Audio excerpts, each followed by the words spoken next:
and I was sleeping in my office.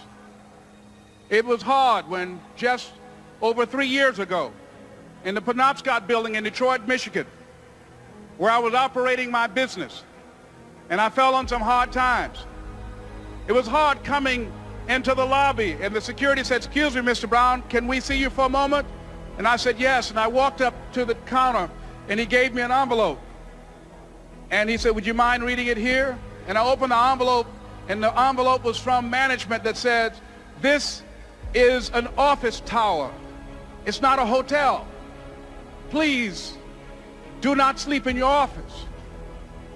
And I said, "Excuse me, sir." I said, "I just work long hours in creating my business. I'm an entrepreneur. And right now things are bad for me. But they're not going to be this way always. I'm not trying to make this my home." And it was hard coming through the lobby. And sometimes they would laugh. There's a guy talking about becoming successful. And look at him. He's bathing in the bathroom upstairs on the 21st floor. He sleeps on the floor. Him and 2 other dreamers up there. Look at him. It was hard, ladies and gentlemen, coming to speak to people. And I was facing financial difficulties in my own life. I was behind on my bills and my dreams, and I'm saying to them, you can live your dream. It was hard, ladies and gentlemen. It was very difficult to pick myself up each day believing that I could do it. There were times that I doubted myself. I said, "God, why is this happening to me? I'm just trying to take care of my children and my mother. I'm not trying to steal or rob from anybody. Why did this have to happen to me?" It was rough when I lost my job, and I could not find a job. It was humiliating and embarrassing, borrowing money, and then I couldn't pay the money back when I told them I would. That's rough. How people look at you, how they respond to you. It's very hard. Here's what I discovered that happens to you in life, that you will go through things, and while you're going through them, you can't understand why it's happening to you. But after you go through it, you get back and you look at it and you say, "Oh, now I understand why I needed that lesson." Then I saw that that was preparing me for bigger and better things. See, most people want it easy. See, easy come, easy what? Easy go. Learning those things that you don't like to do. But you know that in order for you to get where you want to go, this is one of the hoops that you have to flip through. And I'm saying to you, whatever you got to do it, because if you don't, life is going to whoop you until you surrender. How do you hang in there during the hard, difficult times? Les, you must have faith. You've got to believe in yourself. You've got to believe in your abilities. You've got to believe in your service, your company, your ideas. Unquestionably, you got to have faith, and that faith gives you patience. That it's not going to happen as quickly as you want it to happen. A lot of things are going to happen that will catch you off guard. And so therefore you've got to deal with and handle it as it comes. And not only that, but that faith and patience drives you into action. You've got to keep moving by continuing to push forward, by continuing to run toward my dream that one day I would have my own talk show. It's a long shot, ladies and gentlemen, from Liberty City, an abandoned building on a floor, never knowing my mother or father. It's a long shot. Being here with you today in this dome in Atlanta, it's a long shot. My mother used to say, birds of a feather flock together. If you run around with losers, you will end up a loser. It's necessary that you get the losers out of your life if you want to live your dream. Ask yourself the question, the people in my life right now, are they contributing to my growth and development? Are they making me a better person? Is it making me stretch mentally and emotionally and spiritually? Is it getting the best out of me? See, this is the only life you've got. That you get the energy drainers out of your life, people who don't want anything, people who are not striving, people who are not challenging themselves, people who aren't growing, people who have stopped dreaming. It's necessary that you align yourself with people and attract people into your business who are hungry, people who are unstoppable and unreasonable, People who are refusing to leave life just as it is and who want more.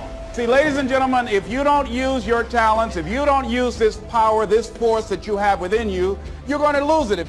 I travel a lot speaking around the country, and I was out of Detroit for around 2 months. I came back to the airport, went in the parking lot, put my key in the ignition, turned the key. Can anybody tell me what happened? Can you tell me why the car did not get started? The battery was dead. Why was it dead? I had not been using it. Repeat after me, please. If you don't use it, you lose it. If you have the ability to play an instrument, the world's greatest said that if I miss a week of practice, I know it. And if I miss 2 weeks, the critics know it. And if I miss 3 weeks, my audience knows it. If you have the ability to draw well, and if you don't use that talent eventually, you're going to lose it. If I don't speak often, and at one point in my life, I missed speaking for around 6 months. And when I came up before an audience, I was rusty. I could not get my thoughts together. I could not have the power, the kind of confidence that I needed in order to make it happen. So whatever you want to do, whatever idea that you have, the longer that you're sitting on that idea, you are either creating or you are disintegrating. If you're not using it, your skills are diminishing every day. I was on a television program the other day. A lady called in and she said, there's something I'd like to ask you. And I said, what is it? She said, well, I have this thing I want to do, but I've been unemployed. I lost my job for 2 years. I haven't been able to find a job. I don't have the money and I don't have the contacts and I really don't know what to do. I said, excuse me. I said, the fact that you don't have the money or the contacts really is not the issue. I said, what's the real issue? She said, what do you mean? I said, what's stopping you from doing what you want to do? She said, well, I don't know. I said, but if you did know, what would your answer be? She said, well, I think maybe I'm afraid. I said, what are you afraid of? Maybe I might fail. See, a lot of people allow fear to stop them from living their dream. Answer your calling. Whatever you're called to do, don't count yourself out. Don't say, I can't do that. You're bombarded with negative stuff every day that beats you down, and you will find yourself unconsciously engaged in self-destructive behavior. If you don't program yourself, life will program you. It's got to be your passion. You got to love it, ladies and gentlemen. You got to love it. It's got to be what you are supposed to do. You want to sing, and even though they want to invite you to Carnegie Hall, you're going to sing to anybody that listen to you, including singing to yourself. I used to talk to my plants when nobody else would listen to me. You're supposed to build something. You're supposed to create something. I don't know how to do it. Learn. Do whatever is required. Just go out there. It's possible you can get what you want. It's necessary. If you want it, you got to go into action. You got to be willing to experiment. You got to be willing to fail and to succeed. You got to be willing to form and to develop new relationships. It's you. It's on you. You got to make that happen. Nobody's going to bring it to you on a silver platter and say, here's your dream manifested. No, it's hard. Yes, it's hard.